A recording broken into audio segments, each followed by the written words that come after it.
Hi friends, welcome to இந்த newspaper analysis in Tamil. இன்னைக்கு நியூஸ்ல வந்து இம்பார்ட்டன்ட் டாபிக்ஸ் எக்ஸாம் ஆஸ்பெக்ட்ல பார்க்கலாம் வாங்க. First topic Thailand Bharat connection Indian National army relevant editorial வந்துச்சு அதை பார்க்கலாம். ஃபர்ஸ்ட் ஆஸ் யூஸ்வல் கொஸ்டின்ஸோட ஸ்டார்ட் பண்ணலாம். The Bangkok Conference on June 1942 was turning point for the Indian independence movement. Which organization was formally established as the central body for Indians residing outside India at this conference? A. Indian National Congress Bangkok Chapter. B. Indian Independence League. C. Khaled Party Southeast Asia Branch. D. Forward Bloc Thailand Unit. Correct answer என்னன்னா option B Indian independence league. Editorial வந்து important points பார்த்துக்கலாம். First June 15 இது வந்து 84th anniversary of டிபிசிஎல் சொல்லுவோம். டிபிசிஎல் என்னன்னா தாய் Bharat cultural lodge. ஓகேங்களா, இந்த மீட்டிங் மூலமாக தான் இந்தியன் நேஷனல் ஆர்மி சுபாஷ் சந்திர போஸ் சார் வந்து லீட் பண்ணார்ல, முக்கியமாக எஸ்டாப்ளிஷ் பண்ணுறதுக்கு இது வந்து ஒரு ஆணிவேர் மாதிரி ஆக்ட் பண்ணுச்சுன்னு சொல்லலாம். ஃபர்ஸ்ட் இந்த ஈவெண்ட் எதுவும் ஸ்டார்ட் ஆச்சுன்னா 1927 வந்து ரவீனாத் தாஸ் வந்து தாய்லாந்துக்கு வந்து விசிட் பண்ணார். அப்போ வந்து கிங் வந்து பிரஜாபதி அவர் வந்து மீட் பண்ணார். இதில் வந்து இது மாதிரி தான் வந்து ஒரு மோட்டிவேஷன் மாதிரி ஒரு விசிட் வந்து ஆச்சு. ஸோ அங்கே இருக்க பிரஃபுல்லா குமார் சென், ஓகேங்களா, அவர் வந்து சுவாமி சத்யானந்த பூரி அவர் தான் வந்து 1992 பேங்காக் போயிட்டு ஒரு இந்த ஈவெண்ட்டை வந்து ஆர்கனைஸ் பண்ணுறதுக்கு ஒரு ஆணிவேர் மாதிரி திகழ்ந்தார்னு சொல்லலாம். இவர் வந்து என்னென்னா தர்மம் ஆசிரமம் அப்படின்னு 1939 எஸ்டாப்ளிஷ் பண்ணாங்க. இந்த தர்மம் ஆசிரமம் தான் 1940 வந்து டிபிசிஎல்லாம் வந்து ஃபார்மேஷன் ஆச்சு.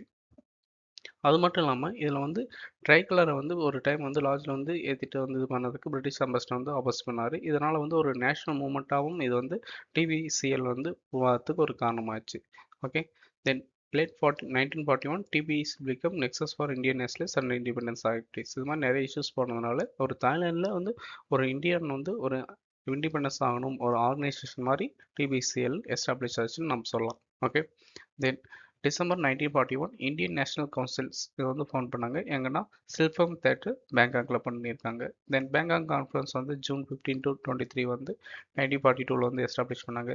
இதில் வந்து கிட்டத்தட்ட 100+ ரெப்ரஸன்டேட்டிவ் பர்மா, மலேசியா, சிங்கப்பூர் அது மாதிரி வந்து எல்லாமே வந்து இது பண்ணாங்க. தென் வந்து ஒரு 30.4 பாயிண்ட் ரெசல்யூஷன் மேக் பண்ணாங்க. இதுதான் வந்து இந்தியன் நேஷனல் ஆர்மிக்கு ஒரு ப்ளூ பிரிண்டாகவும் ஆக்ட் ஆச்சு.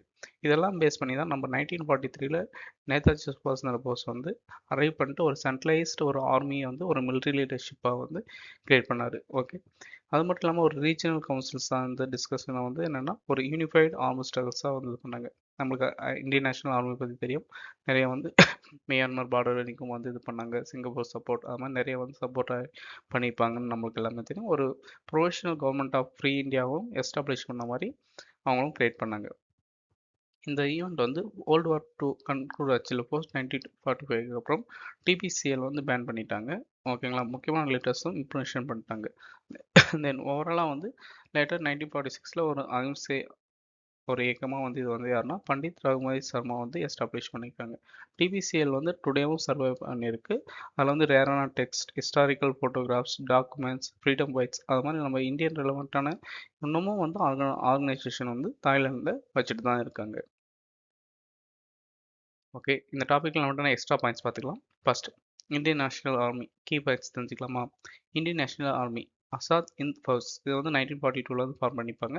ஃபர்ஸ்ட் ஃபார்ம் பண்ணது யாருன்னா மோகன் சிங். ஓகேங்களா, இதை வந்து லேட்டராக வந்து ரீஆர்கனைஸ் பண்ணதுனால தான் நேதாஜி சுபாஷ் சந்திர போஸ் வந்து 1943 பண்ணிப்பாங்க. இது வந்து professional government of free India அசாத்னு சொல்லிப்பாங்க. இது வந்து எப்போ டிக்ளேர் பண்ணாங்கன்னா அக்டோபர் 21, 1943 சிங்கப்பூரில் நடந்த மீட்டிங்கில். இதில் வந்து யாருன்னா நேதாஜி சுபாஷ் சந்திர போஸ் அவர் தான் வந்து head of state, PM, war minister அது மாதிரி எல்லா ரோலும் வந்து ஹெட் பண்ணி லீடும் பண்ணார் இந்த ஈவெண்ட்டை. ஐநே வந்து நிறைய வந்து இந்தியாவை வந்து பண்ணும். அதாவது நம்ம ஆல்ரெடி சொன்னதான் நார்த் ஈஸ்ட் வரைக்கும் வந்து ரீச் பண்ணியிருக்காங்க. இம்பால், கோஹிமா 1944 வந்து இது பண்ணாங்க. ஆனால் வந்து ஜப்பனீஸ், ஜெர்மனி அது மாதிரி வந்து வேர்ல்டு வார் 2 வந்து தோத்துட்டதுனால இந்தியாவில் வந்து ஃபுல்லாக அவங்களோட பொட்டன்ஷியலை காமிக்க முடியாமையும் போயிடுச்சு அது மாதிரி சொல்லலாம். ஓகேங்களா, கீ இவெண்ட்ஸ் டைம்லைன் பார்த்துக்கலாம். ஆல்ரெடி பார்த்தா 1927 தாகூர் விசிட் சியாம், 1932 சுவாமி சத்யானந்தா அவர் வந்து பேங்காக் போனது, 1939 ஆசிரமம் ஃபார்ம் பண்ணாங்க. தென் வந்து 1942 வந்து டிபிசிஎல்லாம் வந்து ஃபார்ம் பண்ணாங்க. தென் இந்தியன் நேஷனல் கவுன்சில் வந்து 1941 பண்ணிப்பாங்க. பேங்காக் கான்ஃபரன்ஸ் வந்து 1942. ஓகேங்களா, ஆல்ரெடி சொன்னது தான் நேதாஜி சுபாஷ் சந்திர போஸ் அரைவ் பண்ணி provisional government of free India அது மாதிரி வந்து எஸ்டாப்ளிஷும் பண்ணாங்க. அது மட்டும் இல்லாமல் காதர் பார்ட்டி அது மாதிரி வந்து முக்கியமாக ஒரு ஓவர்சீஸ் ஆர்மி இருந்துச்சு. அது என்ன தெரிஞ்சுக்கலாமா? இது வந்து 1932 சான் பிரான்சிஸ்கோஸ்ல வந்து லார்ட் அர்தயர்ன்றவங்க ஃபவுண்ட் பண்ணாங்க. இதுதான் வந்து first major outside Indian revolutionary organisation. அதாவது ஒரு புரட்சிகரமாக வந்து இந்தியாவை வந்து மக்கள் வந்து போராட ஆரம்பிச்சதுன்னா காதர் பார்ட்டி தான் சான் பிரான்சிஸ்கோல ஸ்டார்ட் பண்ணாங்க. காதர் என்னன்னா ரிபெலியன் மீனிங். ஓகேங்களா? அது மட்டும் இல்லாமல் ஓவர்சீஸ் இந்தியன்ஸ் நிறைய பேர் வந்து 32 மில்லியன் வந்து கனெக்ட் பண்ணுற மாதிரி இருந்துச்சு. இது மாதிரி வந்து நம்ம தெரிஞ்சுக்கலாம். இந்த டாபிக் நான் ப்ரீவியஸ் கொஸ்டின் பார்த்தோம்னா ஆஸ் யூஸ்வலாக நம்ம பார்க்குறது தான் ஒரு டாபிக்னா ஒரு ப்ராக்டிஸ் கொஸ்டின், தென் நியூஸில் அந்த points, then extra exam relevant points, then practice previous year questions. Under whose leadership the Indian National Army was formed? A. Mahatma Gandhi, B. Subhash Chandra Bose, C. Jawaharlal Nehru, D. Gopal Krishnan Gokhale. இது வந்து 2011 கேட்ட question. இது correct answer என்ன? Option B, சுபாஷ் Chandra Bose. Next topic Indian seafarers and maritime லெவன்டர் editorial வந்துச்சு. As யூஸ்வலாக first கொஸ்டினோட ஸ்டார்ட் பண்ணலாம். Which of the following is nodal united nation agency responsible for regulating global shipping and protecting merchant ships and seafarers? A. UNCT, United Nations Conference on Trade and Development. B. IMO, International Maritime Organization. C. International Tribunal for Law of the Sea. D. United Nations Security Council for Maritime Committee. Correct answer என்ன? IB, IMO, International Maritime Organization. நியூஸில் வந்து important point பார்க்கலாம். June 8, 10, 11 தேதி வந்து US navy வந்து நிறைய வந்து ships வந்து அந்த ஸ்டேட் ஆஃப் ஹார்மோஸ் வந்து கிராஸ் பண்ணுறது வந்து ஃபயர் பண்ணாங்க. அதாவது மார்விக்ஸ், செட்டிலைனா, ஜல்வு அது மாதிரி மேலே ஈரான் கிட்டேருந்து ஆயில் வந்து வாங்கிட்டு போகிறான்னு ஃபயர் பண்ணாங்க. அதில் அன்ஃபார்ச்சுனேட் என்ன ஆச்சுன்னா 3 இந்தியன் சீஃபேர்ஸ் வந்து அதில் இருந்தாங்க. அதனால வந்து அவங்க வந்து உயிரும் இறக்குற மாதிரி ஆயிடுச்சு. ஓகேங்களா? இதனால் வந்து நிறைய வந்து இந்தியன் வந்து கா அவங்க யூஎஸ் எம்பசி இருக்குல்ல அங்கே வந்து ப்ரொடக்ட் பண்ணுற மாதிரி பண்ணாங்க. தென் நம்ம எக்ஸ்டர்னல் மினிஸ்டர் ஜெய்சங்கர் சாரும் வந்து என்னென்னு சொல்லியிருந்தாருன்னா lethal action against commercial ships are not justified அது மாதிரி ரைஸ் பண்ணியிருந்தாங்க. யூஎஸ் வந்து என்ன ஜஸ்டிஃபைட் சொல்லியிருக்காங்கன்னா நாங்கள் வந்து ஆல்ரெடி நாங்கள் வார்ன் பண்ணிட்டோம். ஈரான் வந்து ஆயில் வந்து வாங்குற கண்ட்ரிஸ் வந்து நாங்கள் வந்து அட்டாக் பண்ணுறோம், அந்த ஷிப்ஸ் எல்லாம் இது பண்ணுவோம் அது மாதிரி சொல்லியிருப்பாங்க. இந்த ஈவெண்ட் எங்கன்னா Oman coast, strait of Hormuz அந்த இடத்து நடந்துச்சு. ஓகேங்களா? ஓவரால் எடுத்துக்கிட்டால் இந்தியா வந்து கிட்டத்தட்ட 3.5 லட்சம் இந்தியன்ஸ் வந்து அந்த மர்ச்சன்ட் வெசல்ஸ் வந்து கடல் வழி பயணத்தில் வந்து பங்கேற்கிறாங்க. கிட்டத்தட்ட 23,000 பேர் வந்து கல்ஃப் ரீஜனில் ஒர்க் பண்ணுறாங்க. ஷார்ட்டாக சொல்லணும்னா ஒரு கப்பலில் வந்து 6 பேர் இருக்காங்கன்னா அதில் வந்து ஒரு ஆள் வந்து இந்தியனாக தான் இருப்பாங்க. ஓகேங்களா? இந்த இஷ்யூஸை வந்து ஏன் வந்து யாருமே ரைஸ் பண்ண முடியலன்னா அந்த ஷிப்ஸ் வந்து ஃபாரின் ஃபிளாக், அதாவது ஃபிளாக்ஸ் ஆஃப் கன்வென்ஷன் அது மாதிரி சொல்லியிருக்காங்க. அந்த ஷிப்ஸ் வந்து நம்ம இந்தியன் ஃபிளாக்கோ அது மாதிரி இல்லை. சப்போஸ் அது மாதிரி இருந்தால் நம்ம வந்து ஏன் அட்டாக் பண்ணியிருக்கீங்கன்னா வந்து ரைஸ் பண்ணுற மாதிரி இருக்கும். இது வந்து வேறு கண்ட்ரிஸ் வந்து ரிஜிஸ்டர் பண்ணுற மாதிரி இருந்ததுனால அதை வந்து கொஸ்டினும் கேட்க முடியல. அது மட்டும் இல்லாமல் இந்தியா வந்து வேரியஸ் ஆக்ஷன் வந்து இது பண்ணியிருந்தாங்க, ஆல்ரெடி கண்டக்ட் பண்ணியிருந்தாங்க. அது மாதிரி நியூஸ் வந்துச்சு. For example operation Shankar, Indian navy and cost card வந்து நம்ம இந்தியன்ஸ் வந்து ஹவுத்தி அட்டாக்லேருந்து ப்ரிவெண்ட் பண்ணுறதுக்காக ஒரு ஆப்ரேஷனும் கண்ட்ரோல் பண்ணியிருந்தாங்க. அது மாதிரி வந்து சொல்லியிருந்தாங்க. ஓகே, எக்ஸாம் இந்த டாபிக் எக்ஸ்ட்ரா பாயிண்ட்ஸ் பார்த்துக்கலாமா? FOC maritime shipping flag of conventions நியூஸில் வந்துச்சுல, அது என்னென்னா ships register in countries other than owners nationality for tax and regulatory benefits. அதாவது இந்தியாவில் வந்து ஒரு டாப்பான ஒரு பெனிஃபிட், ஒரு மில்லியனர் இருக்காரு, இல்லாட்டி ஒரு மிடில் அது மாதிரி யாரோ ஒரு ஓனர் இருக்காரு. ஆனால் நம்ம நாட்டில் வந்து ஒரு டேக்ஸ் வந்து ப்ரொடக்ட் பண்ணணும்னா நிறைய வந்து டேக்ஸ் பே பண்ணுற மாதிரி இருக்கும். இப்போ ட்ராவல் ஆச்சுல, ஸோ அந்த ஃபாரின் கண்ட்ரிஸ் எங்கே போனாலும் நம்ம வந்து கோஸ்ட் கார்டு வந்து பாதுகாக்கிற மாதிரி இருக்கும். அது மாதிரி வந்து அதிகமாக டேக்ஸ் வந்து அவாய்ட் பண்ணுறதுக்காக ஒரு சிலர் என்ன பண்ணுவாங்கன்னா பனாமா, மார்ஷல் ஐஸ்லாண்டு, பிரியா, பஹாமாஸ் அது மாதிரி இடத்துக்குலாம் போயிடுவாங்க. ஏன்னா அந்த இடத்துல வந்து minimal regulation and low taxes தான் இருக்கும். ஸோ அது மாதிரி ஆப்ஷன்ஸ் வந்து சூஸ் பண்ணிப்பாங்க.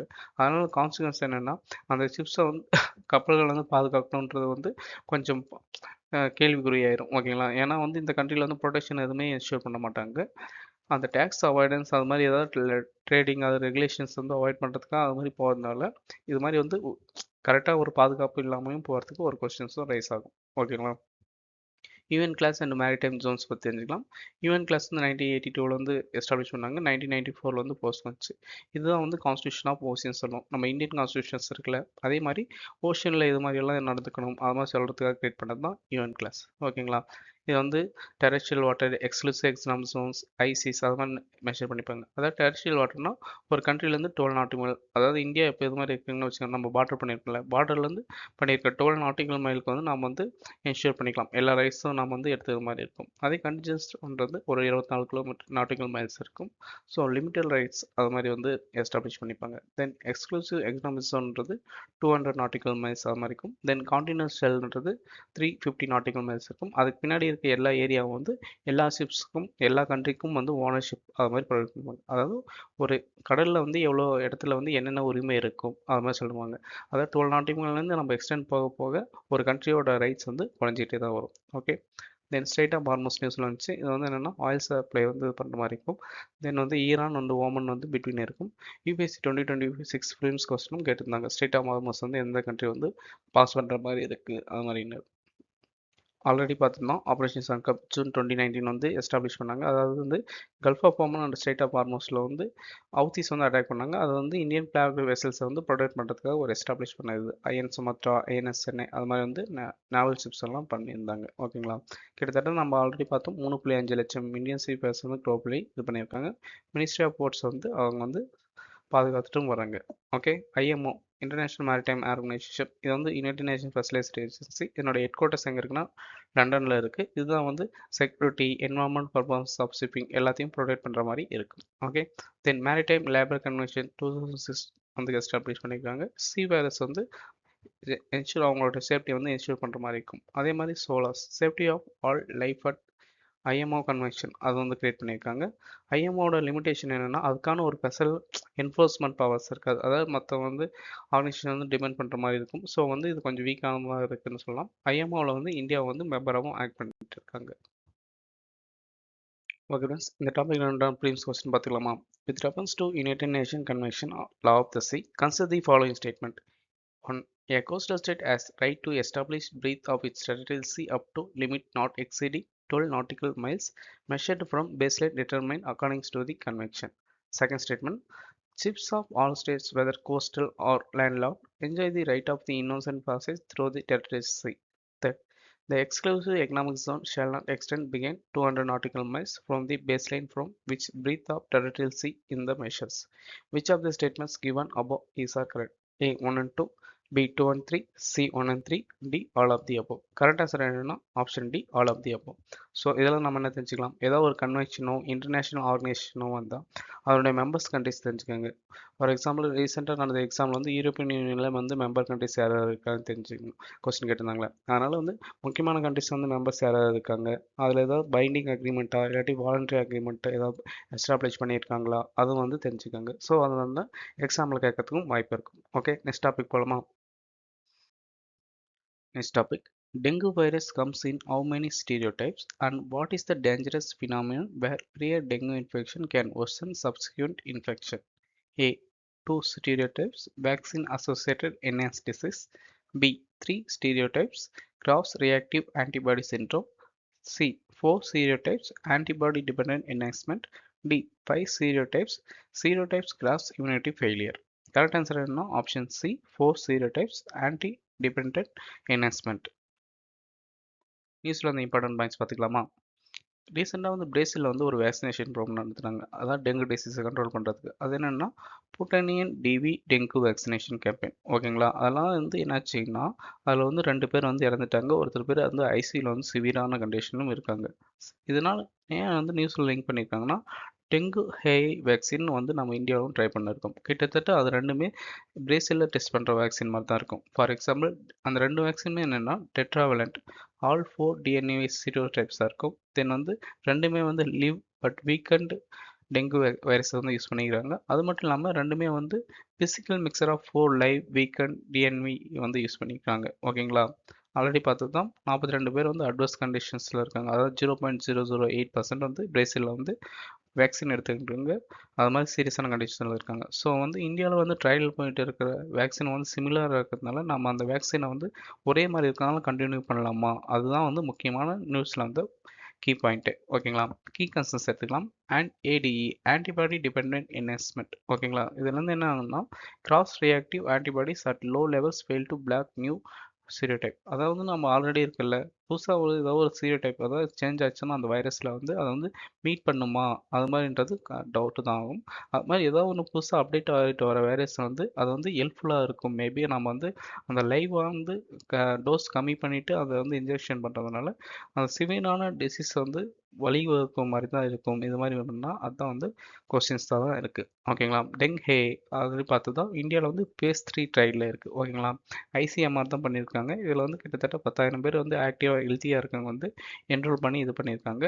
இது வந்து ஒரு 2 வருஷம் கழிச்சு தான் வந்து எல்லா டிசீஸும் அனலைஸ் பண்ணிவிட்டு அப்டேட் பண்ணுவாங்க. ஸோ வந்து டேட்டா சப்மிட் பண்ண பின்னாடி தான் வந்து ட்ரக் ரெகுலேட்டர் வந்து இது வந்து அப்ரூவ் பண்ணலாமா இல்லையா ஆமாம் சொல்லியிருக்காங்க. எக்ஸ்பர்ட் ரெக்கமெண்டேஷன் அது மாதிரி வந்து நியூஸில் வந்து என்ன கன்க்ளூட் பண்ணியிருந்தாங்கன்னா, ரோபஸ்ட் பேராமெடிக்கல் விக்னஸ் ப்ரோக்ராம் நீட் பண்ணணுன்றாங்க. கண்டினியூஸாக வந்து ரியல் டைம் வேர்ல்டு வந்து மானிட்டர் பண்ணி இருக்கணும். ஃபார் எக்ஸாம்பிள் இப்போ பிரேசில் வந்து சேம் டைம் தான் யூஸ் பண்ணாங்க, அதனால் வந்து டெத் வந்து காஸ் பண்ணியிருக்கு. ஸோ வந்து அதெல்லாம் அவாய்ட் பண்ணிக்கலாம் அது மாதிரி சொல்கிறாங்க. ஓகேங்களா. Regulatory must be analyse representative serum samples antibodies against all 4 serotypes and rule out ADA risk அது மாதிரி வந்து கன்க்ளூட் பண்ணியிருந்தாங்க. ஓகே ஃப்ரெண்ட்ஸ், இந்த டாபிக் வந்து எக்ஸ்ட்ரா பிளின்ஸ் ஃபேக்டர்ஸ் இல்லாமல் டெங்கு இது வந்து ஒரு வைரஸ் டிசீஸ் ஃப்ளாவிவைரிடே ஃபேமிலியை வந்து அட்டன் பண்ணணும். இது வந்து வெக்டர் ஆக்ட் பண்ணுறது ஒரு மஸ்கிட்டோ, அதாவது அடாக்டிக்ஸ் எகிப்டி அந்த வந்து மஸ்கிட்டோ வந்து ப்ரைமரியாக வந்து ஆக்ட் பண்ணுது.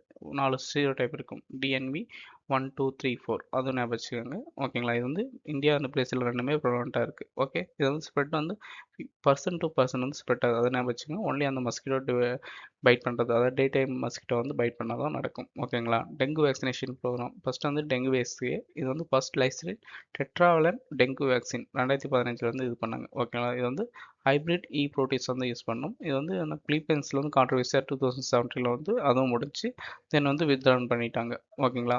தென் பூட்டானியன் டிவி பிரேசிலில் வந்து இது பண்ணுறது லைவ் அட்டனட் டெட்ராவலன் வேக்சின்ஸ், அதை ஆல்ரெடி நம்ம நியூஸில் பார்த்துட்டோம். தென் டெனி ஏ இது வந்து என்னென்னா phase 3 ட்ரையல் வித் ஐசிஎம்ஆரில் போயிட்டு இருக்குது. ஓகேங்களா. அப்ரூவல் வந்து இந்தியாவுக்கு வந்து இன்னும் பெண்டிங்கில் தான் இருக்குது. தென் குட் டெங்கோ டக்கா ஜப்பானில் இருக்குது. இது வந்து டெட்ராவலண்ட், இது வந்து 10V பேக் போன் அந்த வேக்சின் வந்து பேஸ் பண்ணியிருக்கும். யூரோப்பியன் யூனியன் வந்து 2022 வந்து அப்ரூவ் பண்ணியிருக்காங்க. ஓகேங்களா.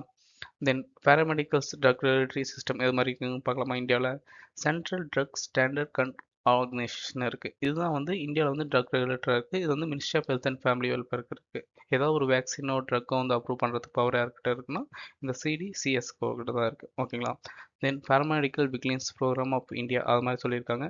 இதில் வந்து என்னென்னா ஏதாவது வேக்சின்ஸ் அந்த மாதிரி ரிலவெண்ட்டாக வந்து மானிட்டர் பண்ணுற மாதிரி இருக்கும். தென் வந்து இந்தியா வந்து டெங்கு பர்டன் வந்து 21 லட்சம் பேர் வந்து ஒரு இயருக்கு வந்து கேஸ் பண்ணுறாங்க. ஜூலை டு நவம்பர் தான் மான்சூன் சீசன் தான் அதிகமாகவும் இன்ஸ்பெக்ஷன் நடக்குது. Then national vector borne disease control ப்ரோக்ராமும் இந்தியாவில் வந்து எஸ்டாப்ளிஷ் பண்ணிட்டு அந்த டெங்கு மலேரியா சிக்கன்குனியா டிசீஸை வந்து ப்ரிவென்ட் பண்ணுறதுக்காக ரன் பண்ணிகிட்டே இருக்காங்க. Okay, the topic round of previous questions. In tropical region, Zika virus disease is transmitted by same mosquito that transmit dengue. Second statement, sexual transmission of Zika virus disease is possible. Which of the statement given above is are correct? A, one only, B, two only, C, both, D, neither. Correct answer is option C. Both the statements are correct. Okay, friends, thanks for watching the video. Any suggestion for இம்ப்ரூவ்மெண்ட்னாலும் சொல்லுங்கள். Upcoming வீடியோஸில் வந்து கண்டிப்பாக update பண்ணலாம். நம்ம video பிடிச்சிருந்தா ஒரு like பண்ணுங்கள், இல்லாட்டி கமெண்ட்லோட அவைஸ் த வீடியோ அது மாதிரி வந்து ஒரு கமெண்ட் பண்ணுங்கள். ஸோ வந்து இதுவும் வந்து இம்ப்ரூவ் பண்ணுறதுக்கு நல்லாயிருக்கும். சம் பீப்புள்ஸ்க்கு ஹெல்ப்ஃபுல்லாக இருந்தாலும் ரெகுலராக வீடியோஸ் அப்டேட் பண்ணுறதுக்கும் ஹெல்ப்ஃபுல்லாக இருக்கும். ஓகே ஃப்ரெண்ட்ஸ், நெக்ஸ்ட் வீடியோவில் பார்க்கலாம்.